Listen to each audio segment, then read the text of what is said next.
નમસ્કાર મિત્રો, મારી પીઆર ગુજરાતી ચેનલમાં તમારું સ્વાગત છે। દેશ દુનિયાના તમામ તાજા ખબર સૌથી પહેલાં જાણવા માટે અમારી પીઆર ગુજરાતી ચેનલને સબસ્ક્રાઇબ કરી નાખજો। અત્યારે હાલ ભૂકંપને લઈને એક મોટા દુઃખદ સમાચાર સામે આવી રહ્યા છે। જે આપને જણાવી દઈએ કે દક્ષિણ અમેરિકી દેશ કોલંબિયામાં 7.4ની તીવ્રતાનો શક્તિશાળી ભૂકંપ આવ્યો હતો। તેમાં અત્યાર સુધીમાં 20 લોકોના મોત થયા છે। મળતી માહિતી અનુસાર આપને જણાવી દઈએ કે ભૂકંપ સ્થાનિક સમય મુજબ સોમવારે સવારે લગભગ 7 વાગે આવ્યો હતો। લોકો ગભરાઈને ઘરોમાંથી બહાર નીકળી આવ્યા હતા। ઘણી ઇમારતો ખાલી કરવામાં આવી છે। સેંકડો લોકો ઘાયલ થયા હોવાના સમાચાર છે।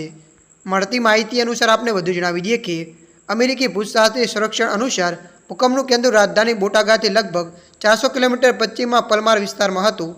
તેના આંચકા પાડોશી દેશ ઇક્વાડોર અને વેન્ઝુલા સુધી અનુભવાયા હતા। ત્યારે મિત્રો, ભૂકંપને લઈને આ મોટા સમાચાર મળી રહ્યા છે। ત્યારે મિત્રો, હાલ માટે આટલું। મળીશું નવી અપડેટ સાથે। જો તમને અમારો વિડીયો પસંદ આવે, લાઇક, શેર અને સબસ્ક્રાઈબ કરી નાખજો। ધન્યવાદ।